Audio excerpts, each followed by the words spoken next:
Well, I think we're going to get going. Good morning to everybody, and welcome to Friday morning before Memorial Day weekend. Beautiful day. And what better way to start your weekend than to talk a little bit about hydronic system components? And that's the plan this morning. So what I'd like to do is I'll probably mute everybody just to kind of minimize background noises like we mentioned in the past. And then there's a chat room going on. There's a chat feature at the bottom, which you can certainly shoot out a question. A colleague of mine, Rob Ellis, would be monitoring the chat. So if there's any questions, he'll do his best and get you guys a quick answer. And then at the end, I'll unmute everybody. And if there's still residual questions, kicking around, we will try to address them. And with that said, let's just jump into it and start our Friday morning. So this is just a quick picture. Again, hydronic system components. I probably should say something. My name's George Carey, work here at FIA, Fluid Industrial Associates, and wanted to share with you this morning over the next, whatever, 45, 50, 60 minutes, some of the various components that are very common in most hydronic systems. And the picture on the screen right now is just a picture taken out of one of B&G's hydronic catalogs, if you will. And I think it does a pretty good job of just kind of touching on all the various aspects of a hydronic system, whether it be solar up here on the roof, whether it be pool heating over here, snow melting in the driveway, obviously radiant heat, perhaps traditional baseboard up here on the bedroom, all the various components, the expansion tanks, the air separators, low water cutoff, circulators, obviously, other plate and frame heat exchangers. So there's just a lot of little different components that we're going to bump up against when you're in a boiler room or a mechanical room and you're dealing with a hydronic system. So this morning's presentation, the concept is just to kind of talk about, these various components. What do they do? Maybe a little bit of what don't they do? And then also, if they're not doing what they're supposed to do, how to fix it or what's going on here, how to troubleshoot that. What I get a kick out of is I looked at a 1945 B&G catalog, and they have the exact same concept. So whether it's 2020 or 1940, Bell and Gossett, they weren't a boiler manufacturer by any stretch, but they made all of the various components back in the 30s and 40s, all the way up till now, to 2020. So for the last, almost 80 years, which is kind of scary to say. But anyways, so that's what we want to do this morning. So the first thing up, the first component, circulators, they're kind of, I was going to say they're necessary to get heat in today's system. But, you can have scenarios where something goes wrong and a flow check goes wrong, or years and years ago when you had gravity hot water before and circulators were invented, you can still get heat from the boiler up to the radiators. But generally speaking, circulator is kind of the heart of getting that heat from the boiler room up to the terminal units, your baseboard, your cast iron radiators, your convectors, your air handlers, whatever you have for terminal units upstairs. So different styles of pumps. This is pretty common stuff over here that you're going to see residentially speaking, water lubricated, permanently lubricated, but small cartridge style inline pumps, very, very common. All the pump manufacturers offer, some version thereof, but they do a good job. They're very compact. They actually displaced years back. This was the kind of the workhorse, if you will, the B&G 100, but it would be referred to as a 3-piece inline circulator. and so when they say inline, all it's referring to is it's in the piping network. It's inline in the piping. In this case here, we're looking at a vertical connection. And the direction, we'll talk a little bit more about this, but the direction would be this way into the impeller and then discharge out the volute. Whenever you see the hump or bump, whatever you want to describe that, on the wet end of the pump, the volute, that's a directional channel, if you will. You're taking the water, it's directing it into the eye. More on that a little bit later on. But the same thing here on this vertical inline pump. Water's moving in this direction into the eye, gets spun around the veins of the impeller and discharges out the orifice. This would be a 3-piece, so we'd have a coupler with a bearing assembly between the impeller and the motor shaft. Here we have a closed coupled, so there's no Coupler assembly, it's the motor shaft connected directly to the impeller sitting in the volute, the wet end of the pump. Kind of moving along, same thing. These are also inline pumps, but then now this is the new technology that's making its way over here to the North America to our hydronics market. Been around for about 15, probably about 15, 16 years over in Europe, and now it's probably been in the United States probably 3 or 4, maybe 5 years, and slowly increasing its popularity, or its a lot of contractors are starting to get educated on this concept, this technology. The utilities are playing a big role in this technology and getting this technology to the market through incentives and perhaps some rebate money. They see the value in this technology. So again, still inline, water lubricated, but showing just a picture of a residential version, and then what you'd call a commercial or perhaps a light commercial circulator. When we say the word ECM, what we're referring to is this: electronically commutated magnetic motor. So ECM. And the difference here versus some of the other circulators that we were looking at and what we'll continue to look at is they actually have permanent magnets on the rotor. Kind of eliminates the input power to magnetize the rotor. So the magnets are already there and they're sitting on the shaft or the rotor. And of course, what's connected to that shaft or that rotor is your impeller. And so the stator coils, which is this right here, these stator coils, they generate a rotating field. And what happens is the magnet just reacts to this magnetic field and it causes rotation. And right off the bat, completely different than some of the other circulators we just looked at, there's a microprocessor, or PCB, a printed circuit board, that's on the circulator itself. So completely different intelligence. You actually have what you refer to as an intelligent circulator. Has some brain power, if you will. So what happens is how this thing works is that power is pulsed on and off electronically to create the magnetic field in the stator, and that causes the magnet to react to it, and the process is known as commutation. So electronically pulsing power on and off, commutated magnetic motor. One quick picture here speaks 1,000 words.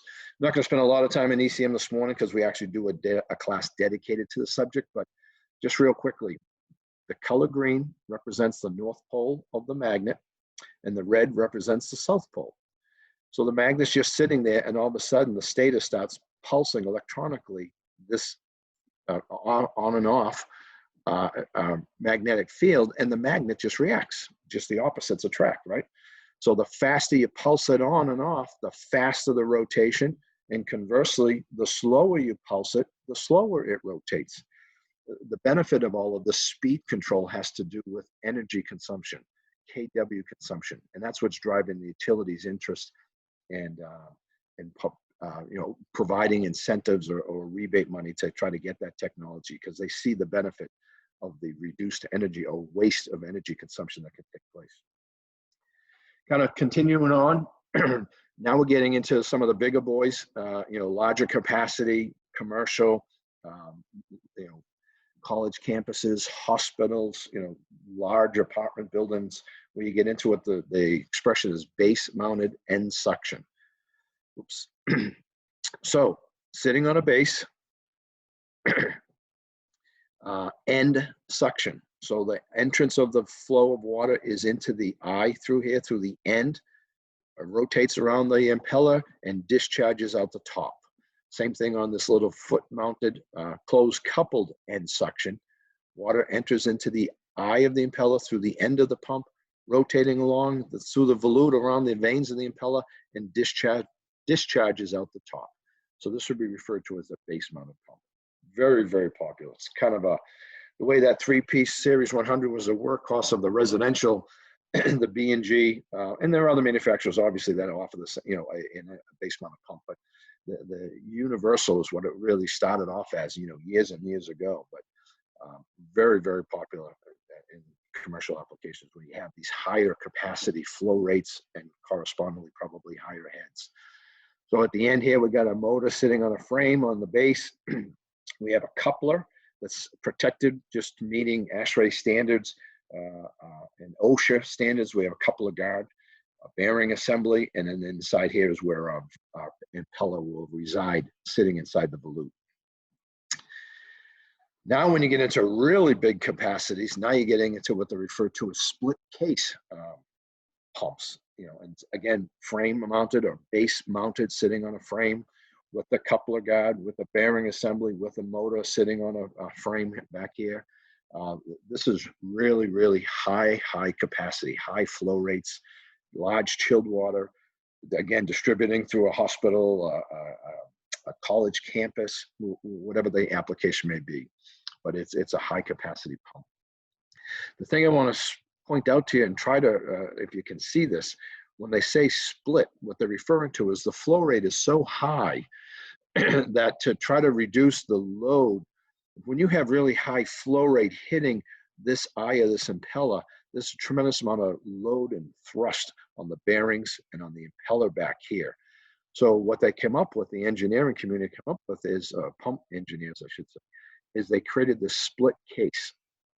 So now as the water enters into the eye, it actually splits and then enters into the impeller eye and then gets discharged out the top here. And what you're doing is you're evenly loading that impeller and the bearings behind it. So it takes a lot of that thrust or that stress off of the bearing assembly and the impeller and the seals and all of that. This is kind of a picture. It's talking a little bit about what not to do, but I just used this picture just to show you this. As it's coming in, as the water is coming into that the suction side, if you will, it splits. There's a splitter inside here, and it's supposed to evenly load both sides of this impeller, who then in turn takes that water, flings it along the veins, and then discharges it out the discharge nozzle. Question gets asked a lot, you know, when do you select? When do you go split case versus base mounted? And another analogy that I've heard, and I thought it's a great visual to me, it makes a lot of sense, is this you could call the Ford F-150 pickup truck, the 1510 or the base mounted. And then when you move to the split case, it's more like an F-350, much more rugged, much more expensive. Oh, I shouldn't say much more, but certainly more expensive. But that expense is offset by the ability to handle that higher capacity. This guy here can handle it, or can do it, but you're going to experience a lot of service, a lot of problems, a lot of breakdown, because it's too much. Where this is designed to handle that higher capacity. So kind of in the engineering community, you'll see something like this. Typically when the flow rate's going to be over 1,000 gallons a minute, it's not that you can't buy a pump like this that can handle more than that, but just from a long-term service and maintenance and what have you, you're better served moving in that split case. Again, more expense up front, but certainly a better operating cost and serviceability and life expectancy is much higher with this split case pump on those bigger capacity loads. So whether it's that big guy there or the little water lubricated pump we talked at the beginning, you know, how centrifugal pumps pump? What's really going on inside that balloon? So just to kick us off on an early Friday morning, a little definition. But when we call it a centrifugal pump, what the definition is a mechanical device designed to move a fluid by means of the transfer of rotational energy from one or more driven rotors called impellers. So the shaft is spinning, right? And attached to that shaft is the impeller. So the impeller is rotating, and the mechanical device designed to move fluid by means of transfer of rotational. So as it's spinning, it's adding energy. So the fluid enters the rapidly rotating impeller along its axis, which would be the eye, and then cast out by centrifugal force along the circumference of the impeller's vane tips. What does all that mean? Well, this is kind of a basic picture.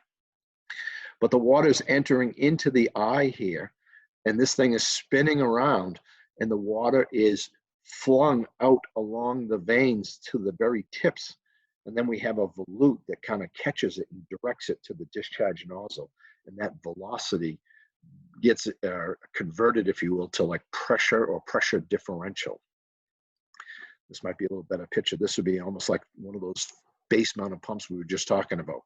So the water's entering into the end suction, into the eye, gets flung along the veins as the impeller's rotating, and the water discharges out the discharge nozzle. And what you'll notice in some of these larger commercial pumps is you'll have a range of how big this wheel, this impeller can be.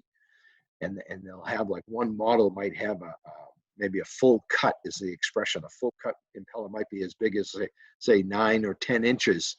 And then we could trim it down. And the reason you'd trim it is to kind of, make the pump or design the pump with the right impeller diameter to just pump the actual conditions that you're trying to achieve. What is your flow rate? What is your head loss? And so you have a range within that one casing of this, end suction pump, where maybe that 9-inch wheel can get down to maybe 7 inches or 6.5.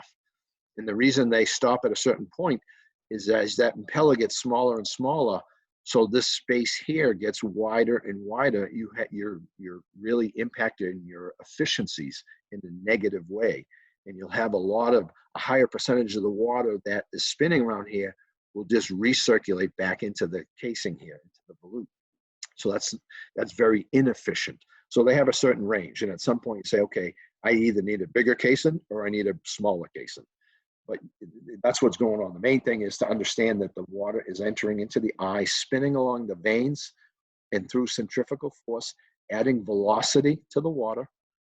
And then that velocity is converted to a pressure differential as it discharges out the discharge nozzle. The purpose of this slide right here is just to talk about the job of a circulator in a closed loop system, whether it be cooling chilled water or heating hot water, hydronic, has nothing to do with lifting the water.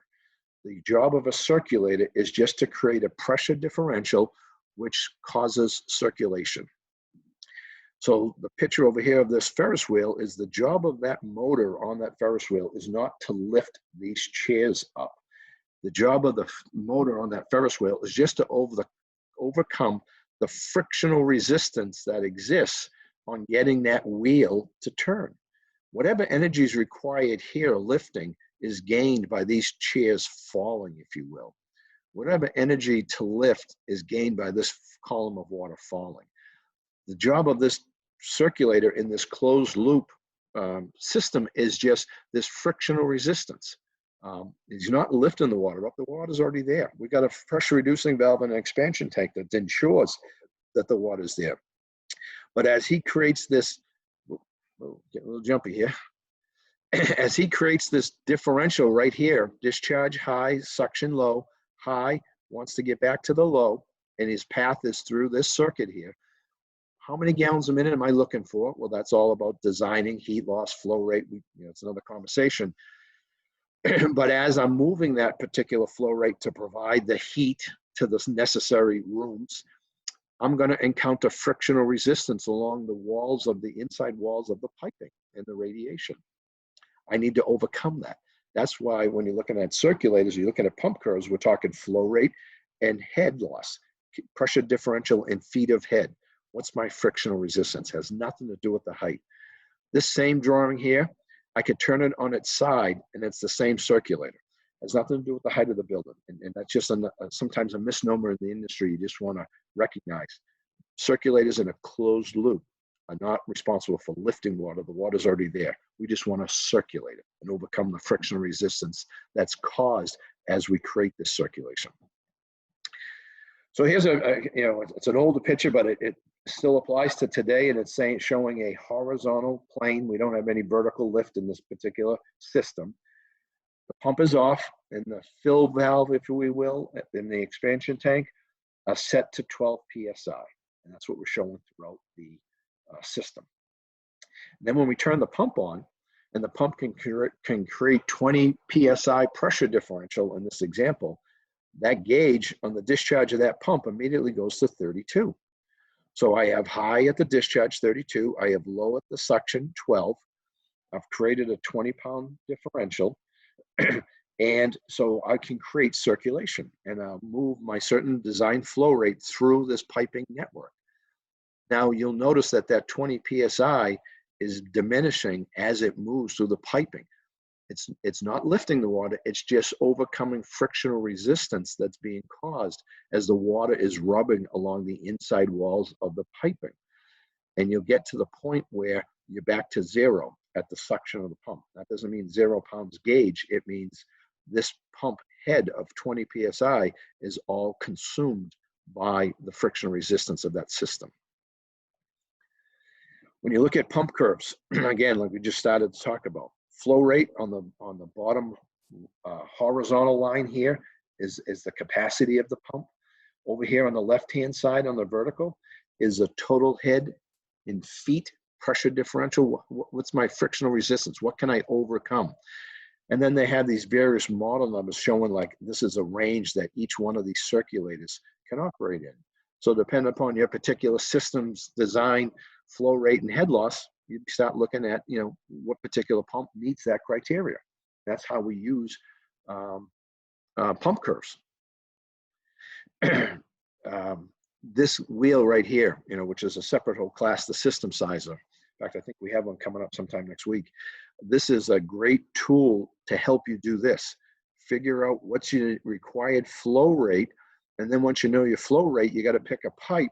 And once you pick that pipe, what kind of resistance is that pipe going to offer given the particular flow rate you've calculated? And this wheel, this calculator, does a great job of helping you do that.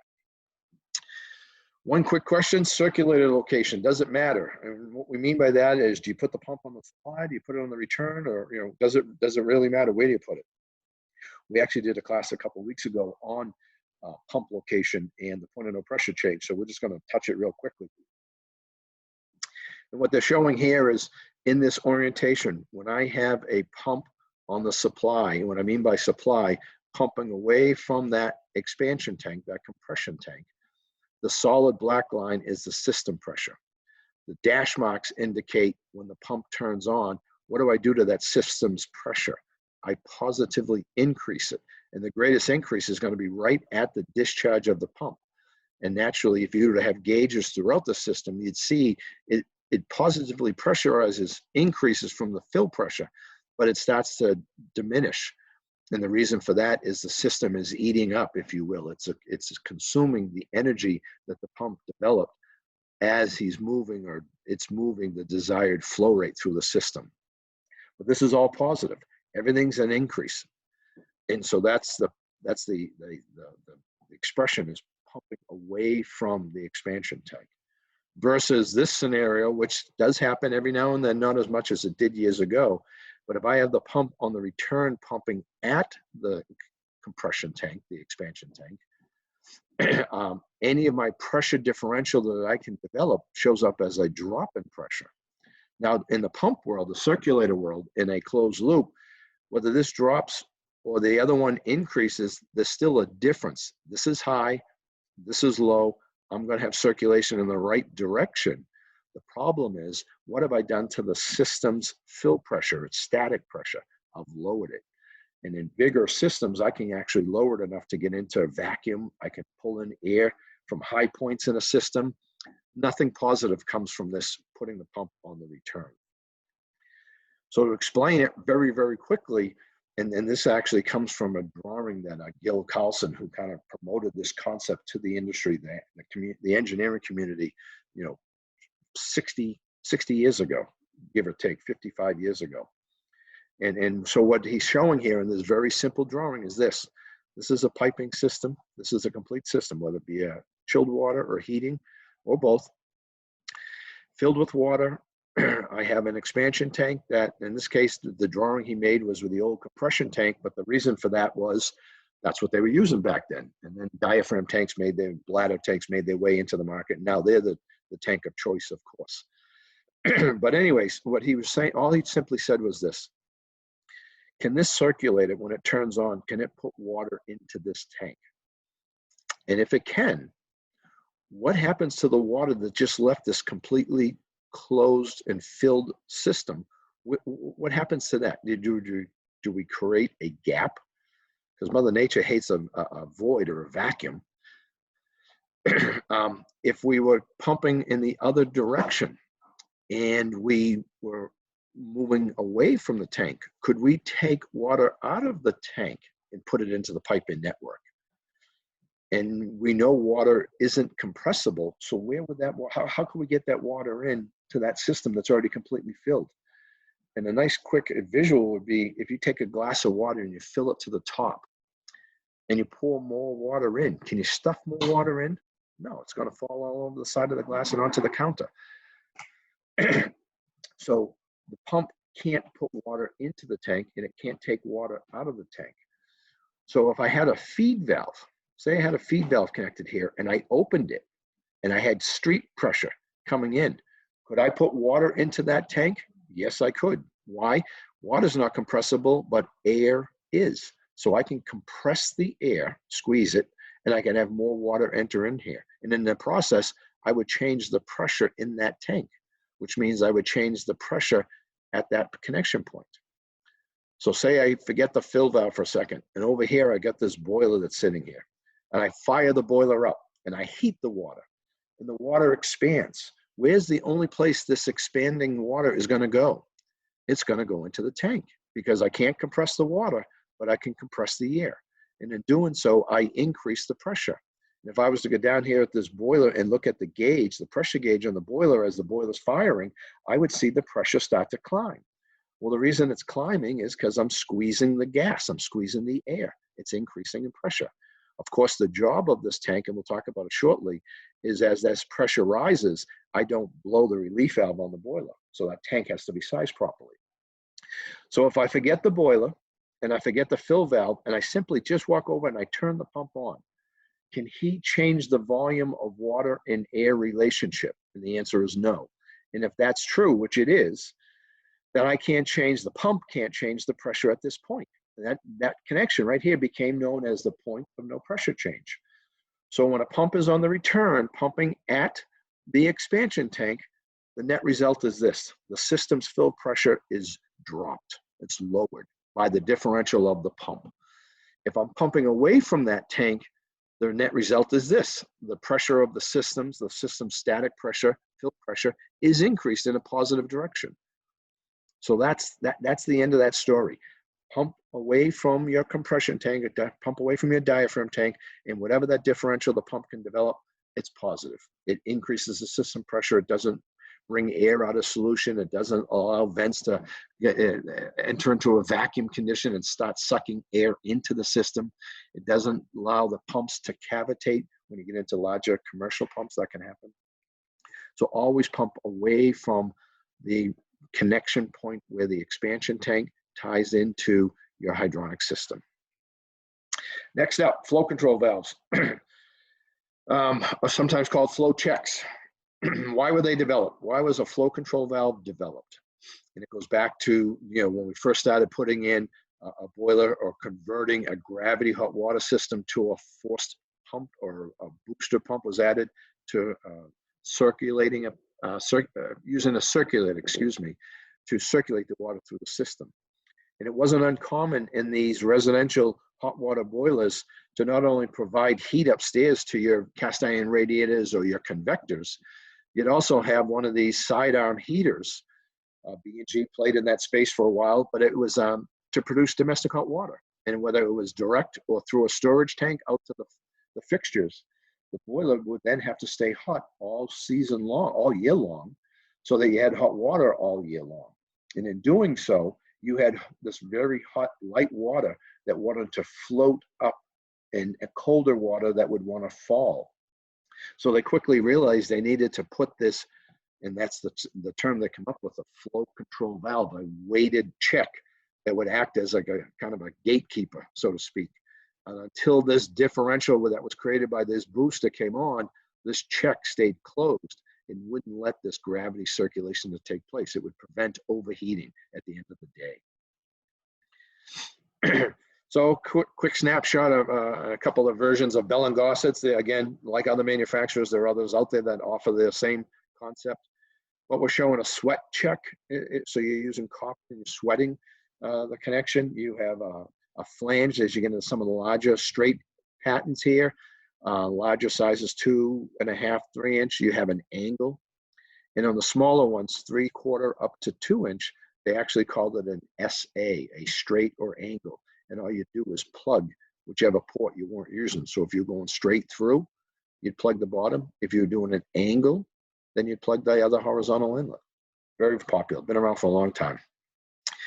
I'm going to say recently, and that's relative to how long these other flow control valves have been around, but probably in the last 15 years, spring checks made their way into the market. And a spring check, same concept, it's checking, it's preventing flow, it's just using a spring, as opposed to here, they were actually weighted brass check riding up and down a brass stem, if you will. Here, it's just a spring-loaded check, almost like a wafer. And the spring tension was such that it wouldn't let gravity circulation or reverse circulation, but it would prevent, but it would open when the pump came on and created that pressure differential. And these are just showing some of the, installation's got to be level and plumb. You don't want that check off kilter, if you will, because if it is, when it rises up and it goes to fall down, if it can't fall straight down on the seat, you're going to have leakage, you're going to have overheating, you're going to have reverse circulation from another zone. So it was just important how they were installed. Commercially, same thing. The pumps in those commercial jobs, commercial systems where you had these bigger pumps, they needed a flow control valve as well. And they eventually come up with this thing called a triple duty valve. It could accomplish 3 functions, if you will, hence the name triple duty. Calibrated balance valve, so we could use it as a balance valve to maybe wind back this pump if it happened to be just moving more water than it should, referred to as a balance valve. It had a spring-loaded soft-seated check. There's my flow control valve portion of it. And then the third function was it could act like a service valve. It was a positive shutoff. So you could wind this thing down to a certain range to act like your balance valve, whether it be a straight through or an angle mount. You could wind this all the way down to act like a positive shutoff. And then internally, there was a soft-seated check.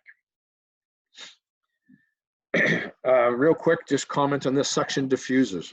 Nothing to do with flow control valves, but I just want to point it out real quickly. A suction diffuser is on the suction side of the pump, and the word diffuser, what his job is right down here, is these are referred to as straightening vanes.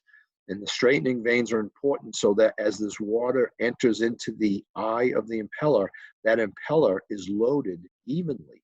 And what I mean by that is this. Prior to the development of this, and Gil Carlson, again, I mentioned his name, he was responsible for developing that back at B&G years ago.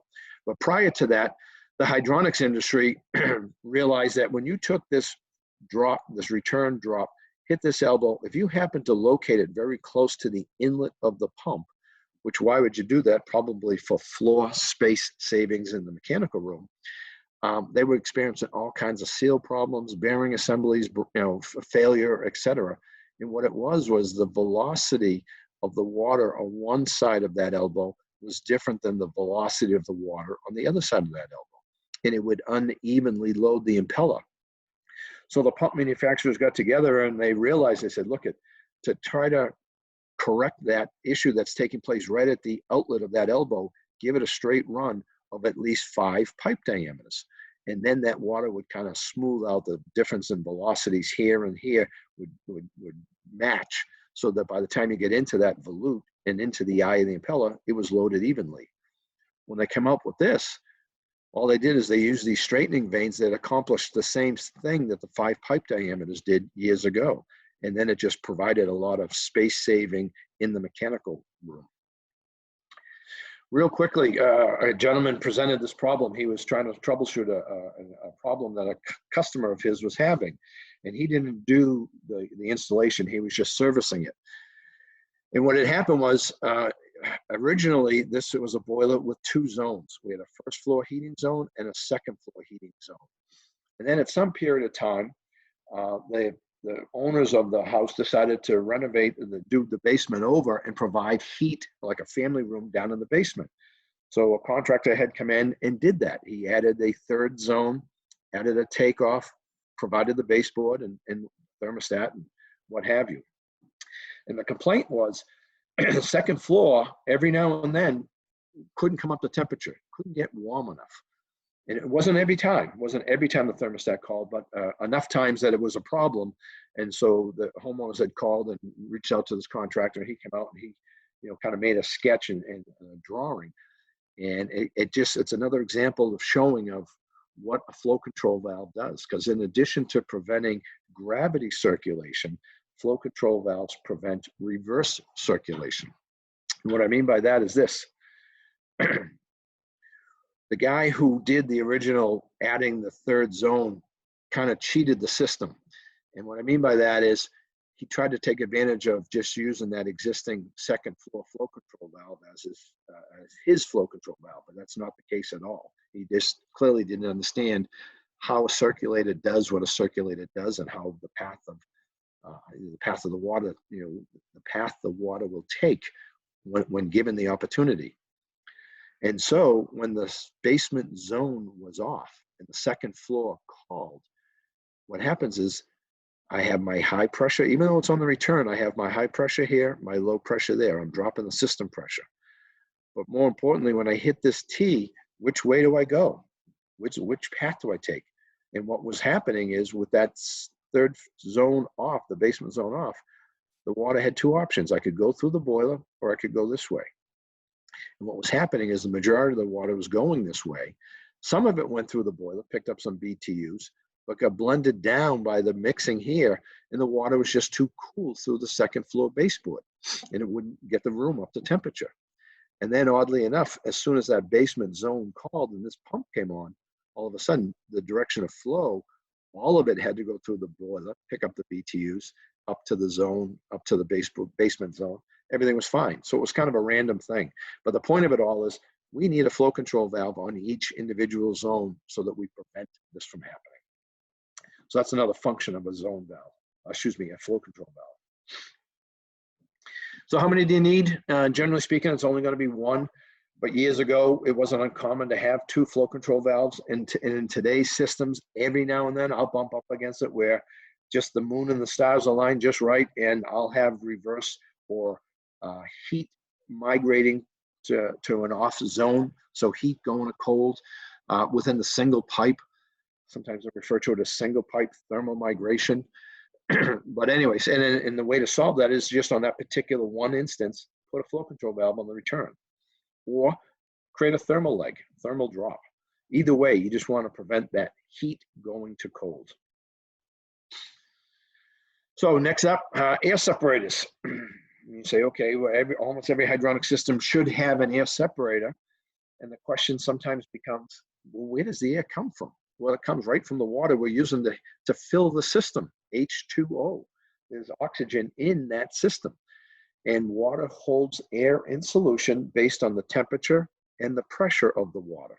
So as the water gets hotter and the pressure is lower, it can't hold as much air in solution and it comes out. And it typically comes out, the air comes out in bubble form. And what they're trying to show here on this picture on the left is if you walked over to the kitchen sink and grabbed a glass and filled it with water and just put it on the counter and walked away, and you came back a while later, all of a sudden you start to see these bubbles starting to form and gather typically on the sides of the glass. You say, well, where did that come from? Why did it happen?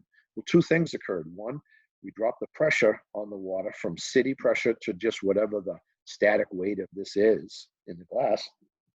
And the water temperature is starting to increase. It's starting to warm up to room temperature. And so imagine taking that 40, 50 degree water and making it 180 degrees. A tremendous amount of air can come out of solution. So the goal of an air separator is whatever air is coming out of solution, catch it right in the mechanical room, catch it and do something with it. And what I mean by that is either vent it or direct it, depending upon the type of system you have. Typically today, it's going to almost always be vented. Get rid of it because we have a diaphragm tank. But don't let it get past that air separator because two things. One, on the other side of the air separator typically should be your circulator. So now you have air bubbles entering into the impeller, and that is no good for the pump. But also from our inconvenience and noise, if it gets past the pump and it gets out into your radiation, the people can hear it. They can hear the bump, the banging, if you will, or the bubbly, the gurgling noises that you'll hear going through the piping and the radiation. So the air separator's job is to keep the system quiet, protect the pumps from any kind of excess of air bubbles entering into the impeller and cause cavitation, as well as noise and gurgling and what have you upstairs.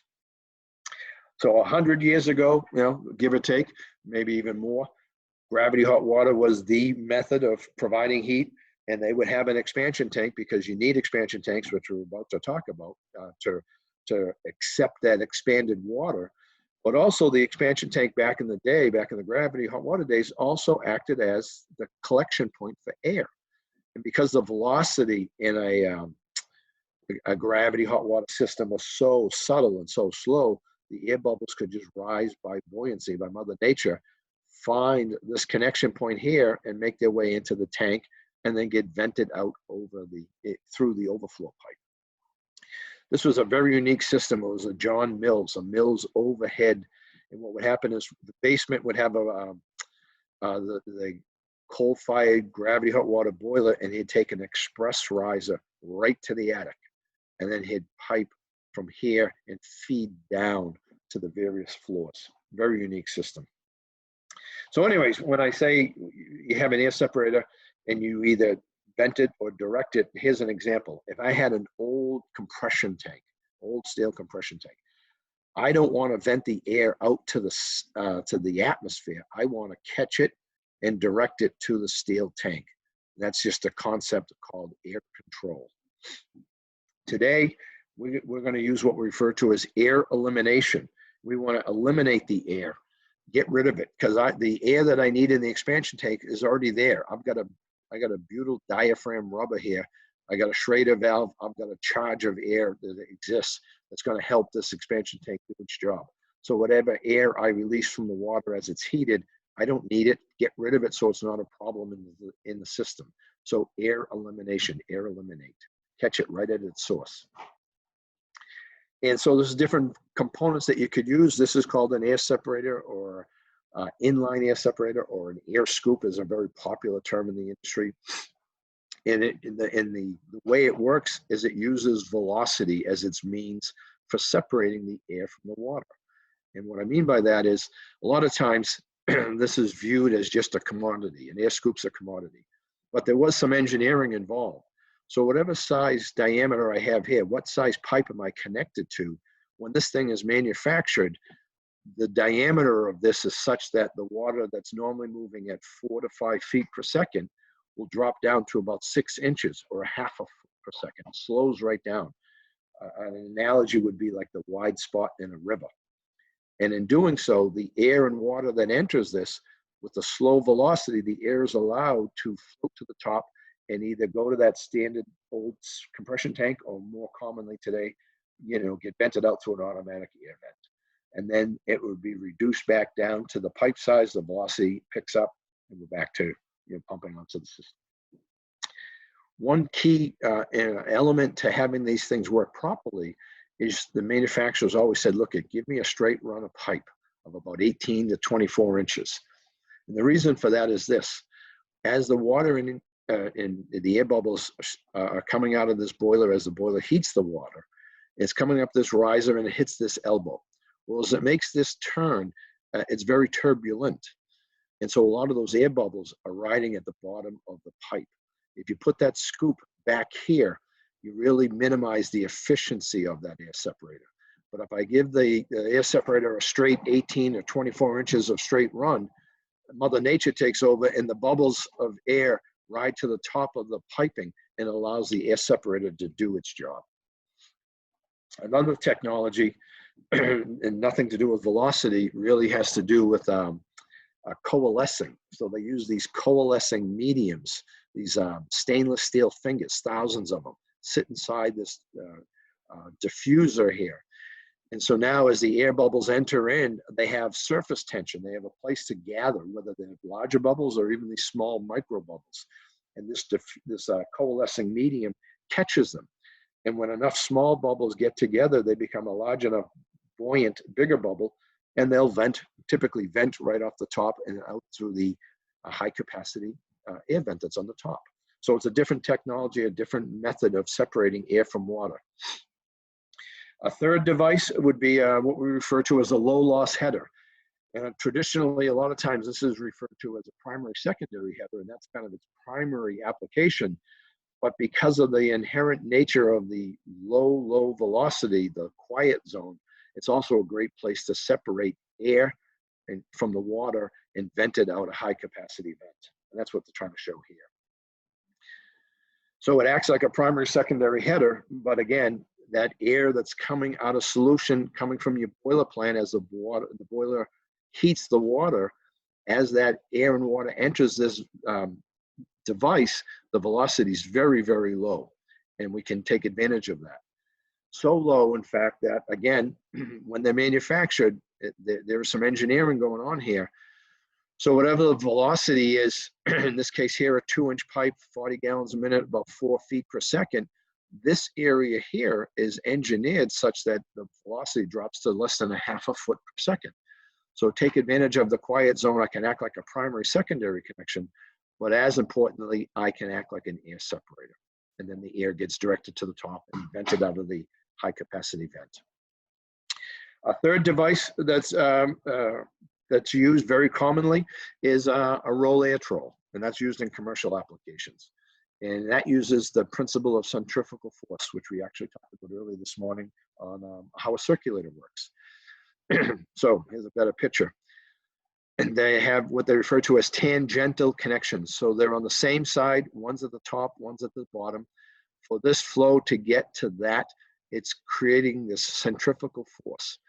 And then it exits out into the section of the pump and out to the building. And in doing so, the heavier water is thrown to the outside and the lighter air bubbles are gathered along this collector tube and directed up to a high capacity vent. The next subject up is expansion tanks, compression tanks, diaphragm tanks, with all kinds of expressions. Why do we need a tank? You know, a tank's job is to absorb the expansion that's going to take place when you change the temperature of that water. The other job of a tank is also at the high point, we want to have minimum pressure. This allows a minimum pressure at the high point so that the vents that we might have located up there can work properly, because there's a difference in pressure, 3, 4, 5 pounds versus 0. So I have this motive force to vent any air bubbles that the vent sees. And then in some different instances where the temperature is very, very high, using that pressure can keep the water from flashing into vapor. There's these various sizing charts. We actually did a class, a full-blown class on expansion tanks, but the point of it all is there's this expansion factor. As we heat water, it's going to increase in volume, and there's a calculation that's been established. So in this case here, we're saying if I took water that I filled from the street water and I heated it all the way to 200 degrees, you're going to have as much as 3.5% of expansion taking place in that system. So I need an expansion tank to accept that volume so that my relief valve doesn't blow. Because again, back to the beginning, water isn't compressible and it will build in pressure rapidly, and it will cause that relief valve to blow if I don't have a place to accept it. Years ago, again, that open expansion tank was used. I'm just going to move through this. It's just talking about old gravity hot water. These are the tanks we're going to deal with today. You're on the left-hand side, you're going to have a diaphragm that has gas on one side, air on one side, and water on the other. You have these commercial bladder tanks where you have a bladder. The shell side is filled with the gas, with the air and the charge, and then as the water is heated, the heated water enters into this bladder and starts to expand the bladder. And in doing so, it compresses the air in that tank, increasing. And as long as it's sized properly, the relief valve stays closed. So here's just a quick picture of some. You can get them either ASME or non-ASME. A lot of times the ASME requirement comes in, is directed because based on the relief valve setting of the boiler. If the relief valve is over 30 pounds and it's in the 40, 50, 75, what have you, most times it's going to be a commercial application. Most times the insurance inspector, who's the one that's going to pick up on it, they're going to require an ASME expansion tank. When you're talking residential applications, 9.5, almost all the time, 100% of the time, it's going to be non-ASME. But again, the roll, maintain pressure within the range of fill and relief, establishes a cold fill pressure. We don't have to get into NPSH this morning, but it absorbs that thermal expansion that's taking place. If you're into the older style, steel compression may act as a receiver for that air. And then, like we talked about earlier, pumps pumping towards the tank or pumping away from the tank will influence how the pressure differential is added or subtracted from the system's fill pressure. So the tank can serve as a pressure reference point. Here's just a quick picture of perhaps a roll air troll in a commercial application with a older style steel compression tank. So all of the air that I've released and caught in this tank, I'm not venting it, I am directing it, controlling it up to the tank. Here's just a cutaway of an old style steel compression tank with what was referred to as an air troll tank fitting. Very important in that old system. Just a quick picture, quick picture that I kind of get a kick out of myself personally, in that it's showing some high efficiency, modern technology, modulating, condensing, probably 500,000 or 600,000, 700,000 BTU boilers and an upgrade in a renovation in a mechanical room. But yet the engineer still specified an old style air separator going up to an old style steel ASME compression tank. Today, what you guys are dealing with, what the wholesalers are selling, what the contractors are installing, it's almost always going to be a diaphragm or perhaps a bladder, but it's pre-charged. And all that means is that the tank is compressed with air, and there's a setting, there's a number, there's a magic number that it needs to be at, but you do that before connecting it to the system. And the tank's pre-charge right here must match the cold fill pressure. 12 pounds is common, but it's not always the right number. If you get into taller buildings, you need a higher fill pressure. Actually, real quickly, that does a kind of a nice job. It's just showing what happens is these tanks, when they're connected to the system and the system hasn't fired, if the boiler's off, there really should be no system water in that tank. It's just filled with that air charge. And then as the boiler fires and the thermal expansion starts to take place and the volume of water starts to increase, now I'm starting to enter and I'm compressing, I'm squeezing that air cushion. So I'm seeing an increase in pressure on the boiler's gauge. And the whole key to all of this is, as long as this tank is sized properly, and it accepts the thermal volume, the thermal expansion of that increase in volume, the relief valve stays closed. So here would be a commercial application where I'm showing the expansion tank is right close to the air separator, the roll air troll. I got a high capacity vent getting rid of all that air. I'm on the suction of the pump, my connection, my PNPC, point of no pressure change, before I get into the suction of this pump. So all of the differential that this pump can develop is a positive. It's increasing the system pressure. So how are they sized? Well, over the years in the industry, the manufacturers of these tanks would provide these cards. And so a lot of times the trade in the industry would say, hey, if I know my BTUs, I can get an expansion tank. And that's true in that it was to try to make it easy, because it has nothing to do with BTUs actually. And the reason I say that is just pointed out real quickly. The guy says, hey, I got a 150,000 BTU system. What tank do I need? Well, depending upon your radiation, it could be a 30, it could be a 60, or it could be a 90. You say, well, how can I use 3 different tanks if it's the same 150,000 BTUs? Because the BTUs have really nothing to do with it. It has to do with the volume of water. So if I know the volume of water and I know the temperature change, I can start sizing my tanks appropriately. And that's kind of it's not an easy process. And so the manufacturer said, look, let's come up with some cheat sheets. But right at the bottom here, based on a fill pressure of 12, a relief of 30, and an average water temperature of 200. That's how you could use this chart. Here's the kind of fancy, formula, if you will, which is why the manufacturers come up with this.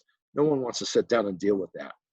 Today, nowadays, a lot of times software jumps in, and the guys in our office in our commercial bid spec and inside sales, they'll take the information and plug it into the software and they'll do the calculation.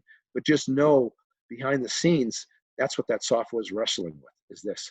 So I need to know the volume of the water in that system. And the job of that tank has to satisfy two conditions. It must be large enough to allow the system to operate within the system's pressure ranges, which is what? Fill and relief. And then the acceptance volume of the bladder or diaphragm must be large enough to accept or absorb that system's expansion. So what do you need? Technically, if you want to sit down and say, hey, I really want to size a tank, you need the volume, you need the system's temperature, system's operating temperature. So typically high limit, you're talking 180, 200 degrees. And then what's my fill and what's my relief valve setting? Because typically the expansion tank is going to be down in the boiler room with the boiler and the relief valve. So they're all sitting right next to each other.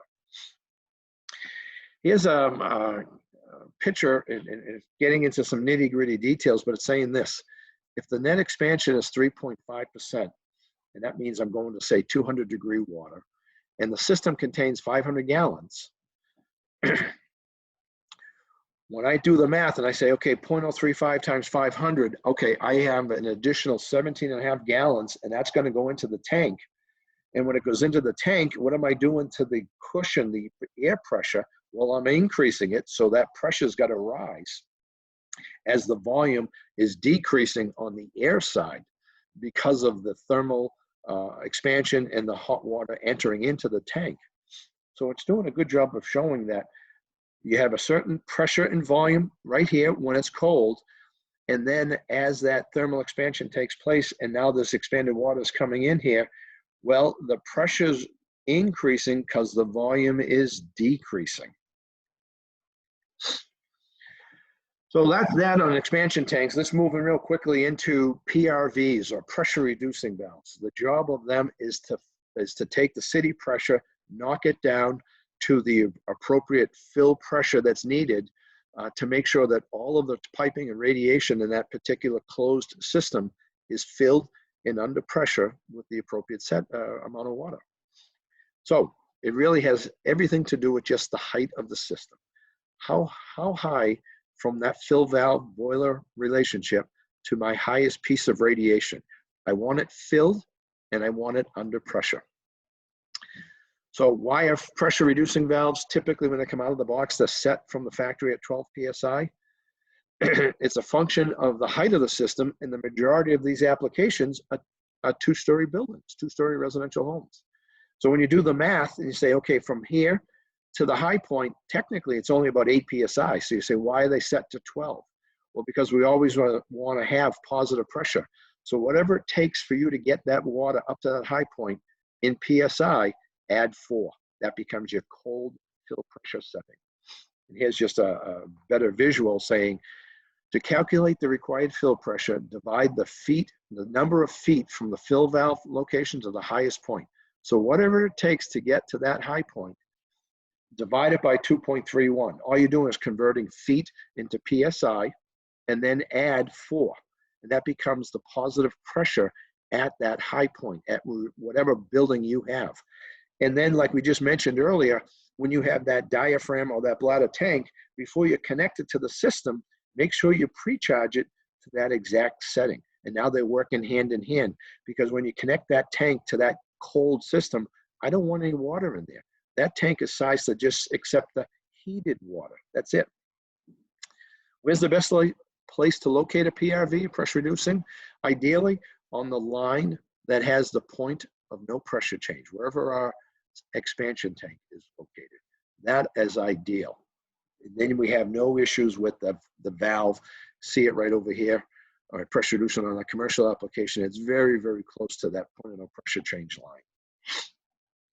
So one last thing we want to talk about before we end is relief valves.